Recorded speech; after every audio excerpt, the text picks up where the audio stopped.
Hey everybody, it's Aluna Michaels, Esoteric Astrologer, coming at you to talk about the events of August 2025.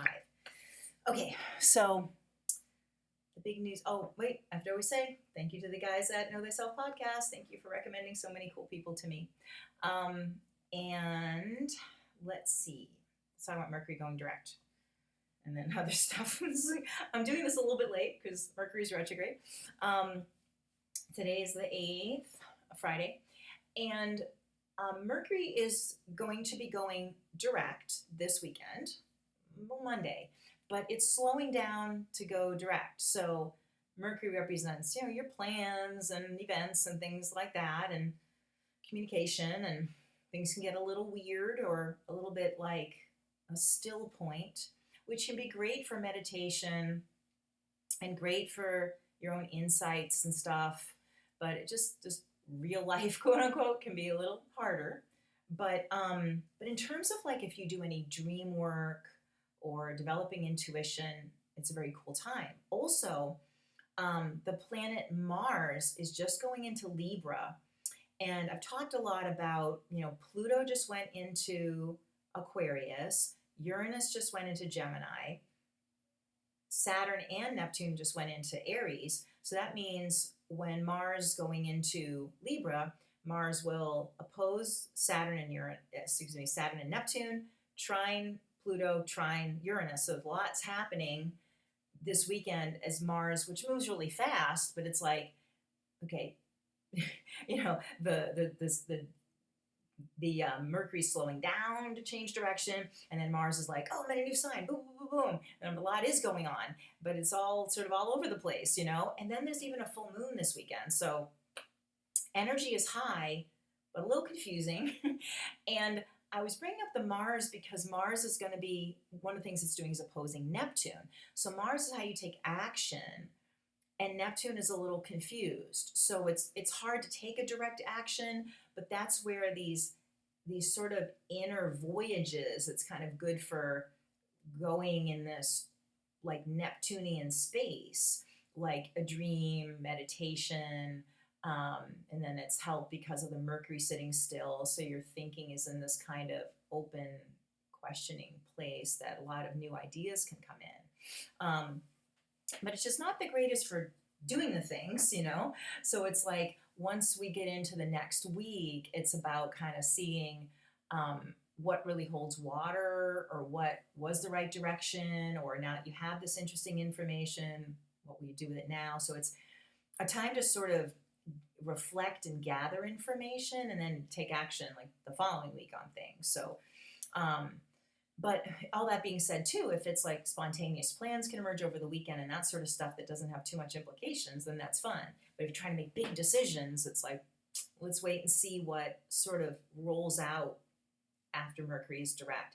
A lot of people like to know when Mercury will pass completely out of the retrograde window.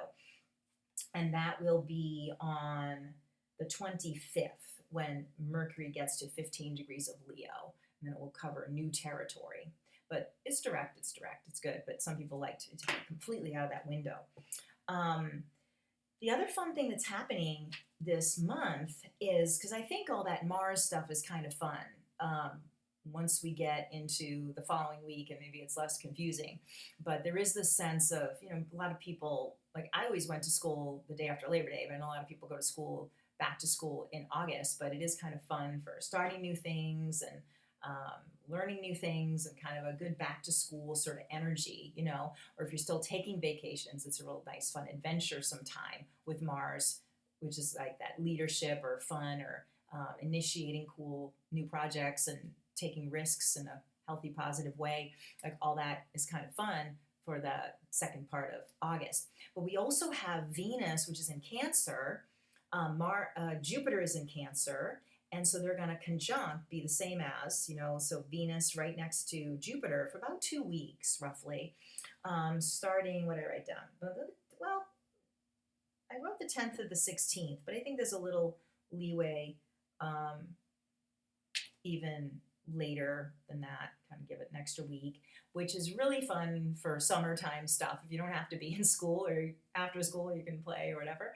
And Venus is love, And Jupiter is really expansive. So you can feel really in love.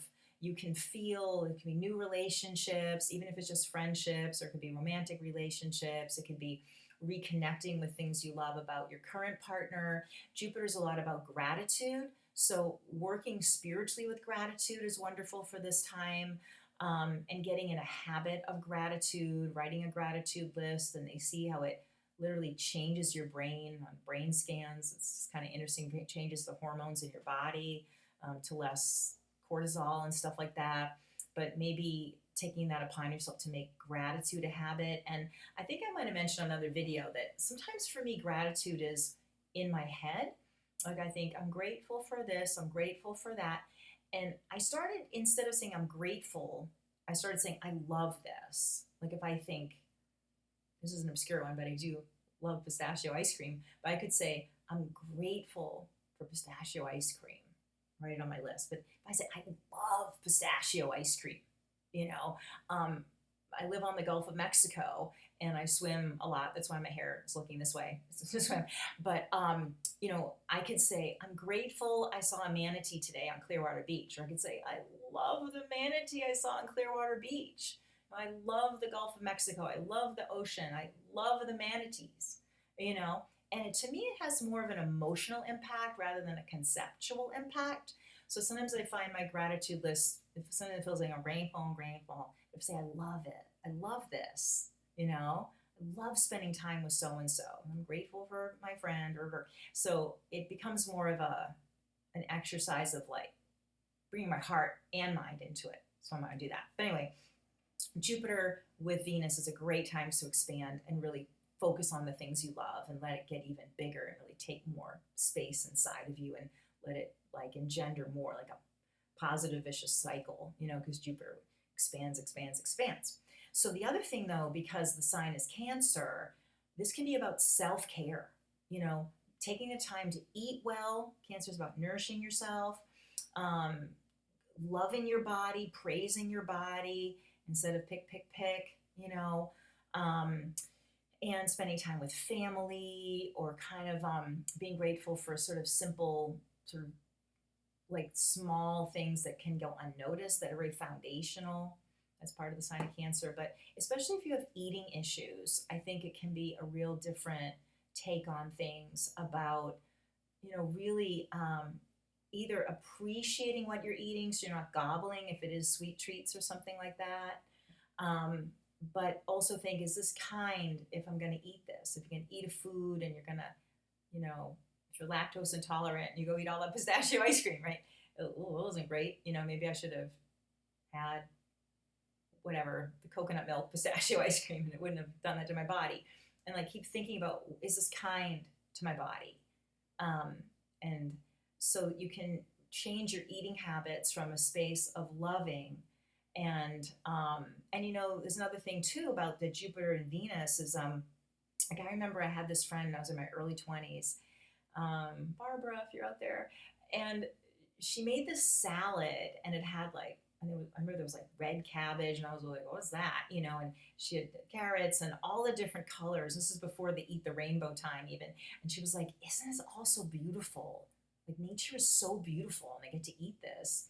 And normally it's like, red cabbage or whatever I might have been thinking. And it really transformed how I thought about the beauty of food. And I think we sometimes forget that about how beautiful food can look, how like smelling the food as you taste it and really like inhaling through the back of your mouth when the food's in your mouth instead of swallow, you know, like you're really letting it go up your palates, you're smelling it, you're, you know, just like that whole beauty of eating and wanting to eat beautiful things that are healthy, you know, instead of feeling tempted by junk stuff or whatever. So having that element of sort of art involved with the food can help you with nourishing yourself in a healthy way.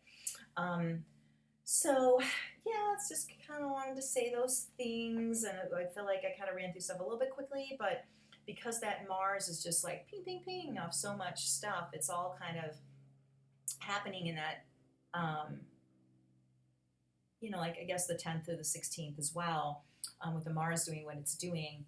But it certainly, it energizes you, and it's it's an interesting balance because sometimes Jupiter Venus is kind of lazy, which it should be lazy summer days, but also, you know, you can be like lazing on the beach and then getting up and playing volleyball and then lazing some more. So that the Mars, it kind of goes back and forth between taking a stand with what you want to do, but also relaxing or feeling that you're in a grateful mode. And when you do take action, things run smoothly because you're kind of in this flow. So you're not struggling to make things happen. So it's all in all a pretty good month with all of that stuff. So, because I know some other months have been like, ooh, geez, you know. So, as long as we get to this funny weekend with the full moon with the Mars opposing Neptune and the Mercury retrograde, people just frustrated if plans don't work out, but kind of breathing through that and I don't know, having some humor if it is a strange weekend and you have to be flexible with plans and stuff. But okay, so it's still such a great time for meditation or even noting your dreams, even if you don't do that a lot. And maybe over the weekend, taking note of your dreams and seeing could be interesting insights and solutions given in your dreams.